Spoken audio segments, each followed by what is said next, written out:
Rich course में कुल 6 written paper होंगे और उनमें जो चौथा पेपर होगा वो पेडागॉजी ऑफ लैंग्वेज सेकंड के नाम से होगा। पेडागॉजी ऑफ लैंग्वेज सेकंड में हम इंग्लिश, संस्कृत, उर्दू या अन्य क्षेत्रीय भाषा का चुनाव कर सकते थे और कर सकते हैं, लेकिन ये वीडियो इस तथ्य को ध्यान में रखकर बनाई गई है कि अधिकतर शिक्षकों ने सेकंड भाषा के रूप में इंग्लिश को ही चुना होगा। ये वाला जो पेपर है लैंग्वेज सेकंड इंग्लिश का, ये कुल 9 चैप्टर्स में डिवाइड है और सभी चैप्टर्स में क्या क्या चीज़ें शामिल हैं देख लेते हैं। दोस्तों, इसका जो पहला चैप्टर है उसका नाम भाषा शिक्षा, विभिन्न नीतियाँ और बहुभाषावाद होगा। नाम से ही क्लियर हो रहा है या स्पष्ट हो रहा है इसमें भाषा शिक्षा क्या है, नीतिगत या नीति परिप्रेक्ष्य क्या है, कौन से नीति परिप्रेक्ष्य, NEP 2020, NCF FS यानी कि राष्ट्रीय पाठ्यचर्या की रूपरेखा, फाउंडेशनल स्टेज 2022 और NCF स्कूल स्टेज ये 2023 के संदर्भ में कौन कौन से प्रावधान भाषा शिक्षा के बारे में या किए गए हैं, या कह सकते हैं हमारी NEP 2020 और NCF में भाषा शिक्षा से संबंधित कौन कौन सी बातें या प्रावधान या संस्तुतियाँ या रिकमेंडेशंस हैं और सिफारिशें की गई हैं, उनको विशेष रूप से देखना है। बहुभाषावाद को बढ़ावा देने की क्या आवश्यकता है और कक्षा संसाधन के रूप में इनका क्या प्रयोग है। चैप्टर 1। चैप्टर 2 का जो नाम है वो है द्वितीय भाषा अर्जन और पाठ्यचर्या संबंधी लक्ष्य।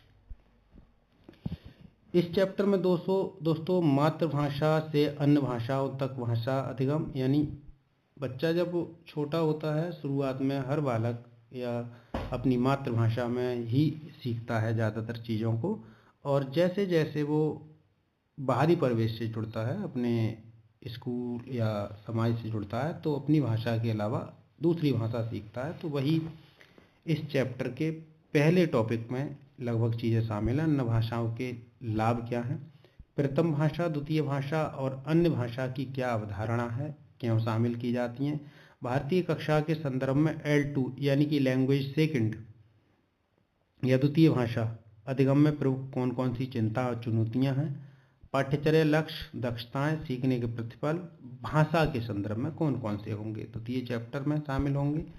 तीसरा चैप्टर जो है उसका नाम 4 ब्लॉक दृष्टिकोण और मौखिक भाषा विकास या फिर 4 ब्लॉक दृष्टिकोण है, और इसमें मौखिक भाषा का विकास कैसे किया जाएगा। इसमें 4 ब्लॉक दृष्टिकोण में आपका मौखिक भाषा, शब्द पहचान, पढ़ना और लिखना का एकीकृत विकास, मौखिक भाषा के महत्व में मौखिक भाषा व्यक्ति में सुनने की क्या भूमिका है, द्वितीय भाषा में सुनने बोलने के कौशल विकसित करने के कौन कौन से तरीके हैं, और गतिविधियाँ, बातचीत, चित्र वर्णन, कहानी सुनाना, नाटक, भाषा खेल और रचनात्मक सोच, ये चीज़ें शामिल होंगी। दोस्तों, संज्ञान में रहे कि ये जो मैं आपको PDF के माध्यम से समझा रहा हूँ, ये PDF हिंदी में ज़रूर है, लेकिन समझ की दृष्टि से मैंने ये हिंदी में की हुई है। ये चीज़ें अंग्रेजी भाषा को यदि आपने अंग्रेजी में चुना है, सेकंड भाषा के रूप में अंग्रेजी में चुना है, तो ये सब चीज़ें अंग्रेजी में आएंगी, और यदि आपने सेकंड भाषा के रूप में संस्कृत या उर्दू या अन्य क्षेत्रीय भाषा को चुना है तो उसी भाषा में आएंगी जो आपने चुना है।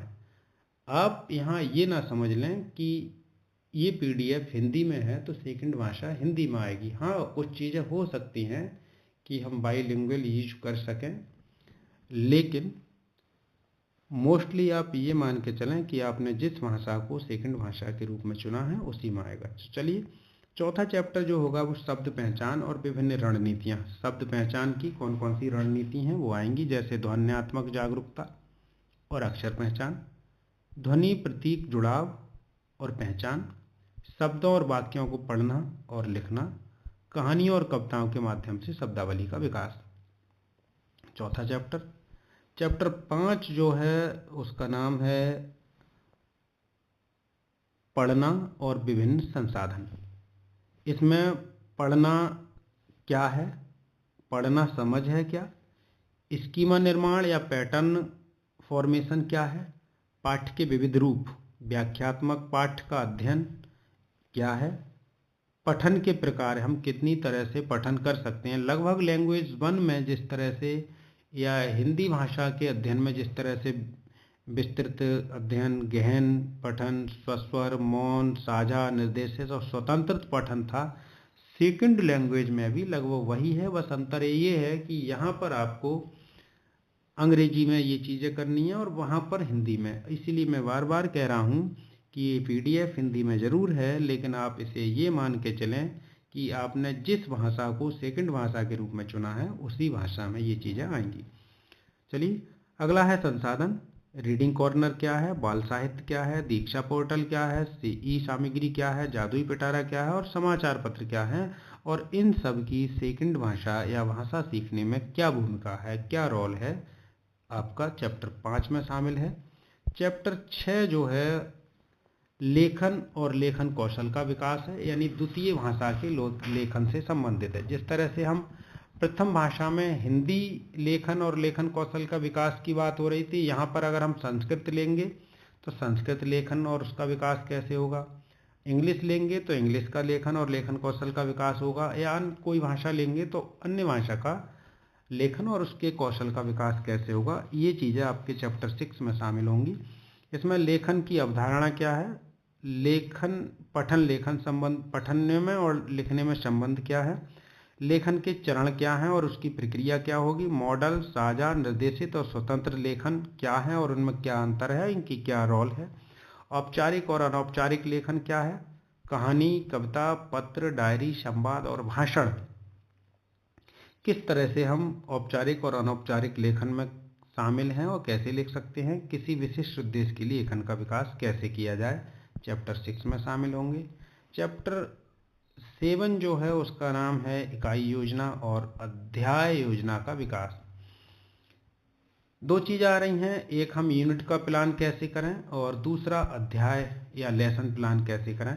लैंग्वेज सेकंड के पाठ्यचर्या लक्ष्यों और सीखने के प्रतिफलों के आधार पर व्यापक योजना का निर्माण या विकास कैसे किया जाए। दूसरा, दक्षताओं के आधार पर प्रभावी कक्षा शिक्षण के लिए विस्तृत और चरणबद्ध योजना बनाना या लेसन प्लान बनाना। ये चीज़ें चैप्टर 7 में शामिल होंगी।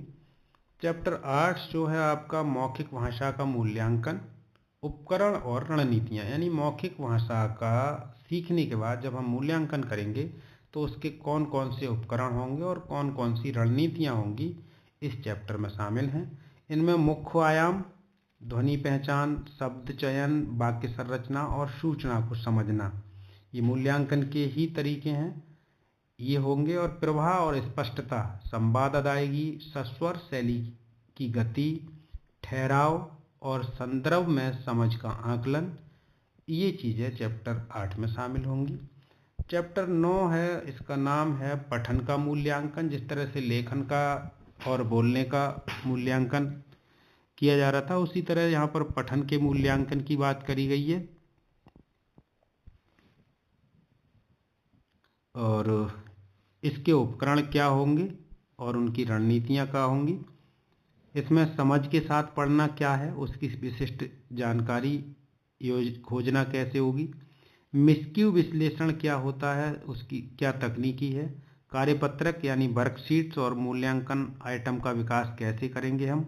परिचित अपरिचित पाठ पर प्रतिक्रिया देने की क्षमता का आकलन और उसका विकास कैसे किया जाएगा, चैप्टर 9 में शामिल होंगी। चैप्टर 10 जिसका नाम है लेखन का मूल्यांकन, लेखन का मूल्यांकन और लेखन मूल्यांकन के उपकरण और रणनीति। विचारों की अभिव्यक्ति कैसे करेंगे हम लेखन के माध्यम से। रचनात्मक लेखन कैसे करेंगे, यानी कविता और कहानियाँ कैसे लिखेंगे, उनका विकास कैसे किया जाए। संदर्भ में व्याकरण और विराम चिन्हों का सटीक उपयोग कैसे किया जाएगा। सुनना और लिखना यानी श्रुत लेखन और अनुच्छेद संयोजन क्या है। मूल्यांकन के लिए प्रश्न पत्र और कार्यपत्रों का निर्माण कैसे किया जाए, चैप्टर 11 में। वो सॉरी 10 में। और चैप्टर 11 है ये आपका मूल्यांकन के अन्य आयाम, यानी कि 360 समग्र मूल्यांकन या होलिस्टिक इवेल्युएशन, इसे हम ऑलराउंड इवेल्युएशन भी बोल सकते हैं।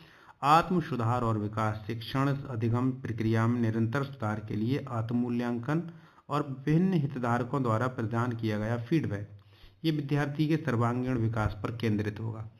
ये सब चीज़ें चैप्टर 11 में शामिल होंगी दोस्तों।